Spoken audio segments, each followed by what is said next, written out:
तो वह जिसका हमें बहुत बेसब्री से इंतजार था, फाइनली बहुत लंबे चौड़े इंतजार के बाद मार्वल स्टूडियोज ने एवेंजर्स डूम्सडे का ट्रेलर निकाल दिया है। तो इसके बारे में बात करनी तो बनती है कि क्या विजन ये ट्रेलर रखता है और क्या कुछ हमें ये दिखाने की कोशिश कर रहा है। तो ट्रेलर की शुरुआत होती है थॉर के वॉइस नरेशन के साथ, जहां उसका मेन मकसद होता है सारे एवेंजर्स को दोबारा से रिसेंबल करना और इनमें से उन्हें एक बड़े थ्रेट के बारे में जानकारी देना। एक ऐसा थ्रेट, एक ऐसा विलन जो एमसीयू हिस्ट्री का सबसे डेंजरस विलन होने वाला है, क्योंकि वो इस वर्ल्ड पर ही नहीं बल्कि पूरे मल्टीवर्स के लिए सबसे बड़ा खतरा बनकर आया है। और वो है कोई और नहीं बल्कि doctor Victor Von Doom, played by RDJ. ये एक ऐसा विलन है, एक ऐसा खतरनाक विलन जिसने पास्ट में कई सारे एवेंजर्स को मारा है। ये बात थॉर खुद मेंशन करता है।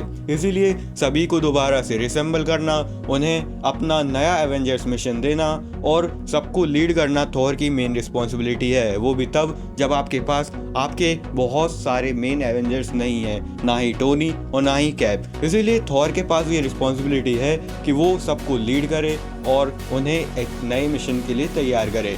यहाँ पर हम ट्रेलर में बहुत सारे लोगों को देखते हैं, जैसे कि Wakanda, Fantastic Four, Shang-Chi, Gambit, Thunderbolt, X-Men और बहुत सारे लोग जो कि प्रिपेयर हो रहे हैं इस सबसे बड़े थ्रेट का सामना करने के लिए। लेकिन इस ट्रेलर का सबसे मेन और जो मोस्ट अवेटेड पार्ट था वो था स्टीव रॉजर्स के बारे में। पहले हम सबको पता तो चल ही गया था कि स्टीव रॉजर्स हमें इस मूवी में देखने के लिए मिलेंगे, लेकिन उनका क्या पार्ट होने वाला है, क्या मेजर रोल होने वाला है, एवेंजर्स टीम में वो किस तरीके से अपने आप को कंसीड करेंगे, इन सारी चीज़ों के ऊपर बहुत ही ज़्यादा बात की जा सकती है। स्टीव रॉजर्स का वापस आना कहीं ना कहीं टीवीए और मल्टीवर्स के कनेक्शन को भी दिखाता है कि क्या इससे उनका कोई कनेक्शन हो सकता है। हम इस मूवी में कई सारी टाइमलाइंस और मल्टीवर्स को विजिट करेंगे, जैसे कि एमसीयू का पिछला प्रोजेक्ट कैंग डायनेस्टी, जो कि लोकी और कैंग के आसपास घूम रहा था कि किस तरीके से वो इसको सेटअप कर रहे थे, लेकिन बाद में इस प्रोजेक्ट को एमसीयू ने बंद कर दिया और कैंग डायनेस्टी को बंद कर दिया गया। लेकिन क्या डॉक्टर डूम वो इंसान है जो इस चीज़ को रिप्लेस कर सकता है, यानी अलग अलग मल्टीवर्स के लिए अलग अलग थ्रेड जो कि कैंग होने वाला था, क्या अब वो डॉक्टर डूम है या फिर इन दोनों कैरेक्टर्स में कोई सिमिलरिटी है?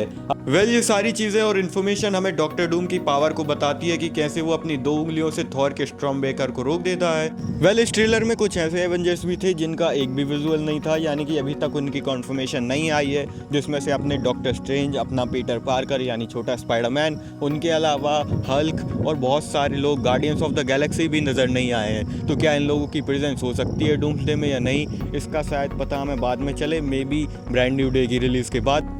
अभी तक हमें इस ट्रेलर के कॉन्सेप्ट से ये बात तो समझ में आ गई है कि पूरे मल्टीवर्स के ऊपर एक बहुत बड़ा खतरा मंडरा रहा है और उसे हराने के लिए सारे एवेंजर्स को रिसेंबल किया जा रहा है। अब ये लोग अपनी आपसी रंजिश से बुलाकर कैसे एकजुट होते हैं, इस बड़े मिशन के लिए खुद को प्रिपेयर करते हैं और किस तरीके से डूम का सामना करते हैं, ये तो हमें पता चलेगा दिसंबर में जब मूवी रिलीज होगी। बाकी आप इस मूवी के लिए कितने एक्साइटेड हो, अपनी राय आप कमेंट्स में ज़रूर बताना और बाकी मिलते हैं अगली वीडियो में। तब तक के लिए थैंक्स फॉर वॉचिंग।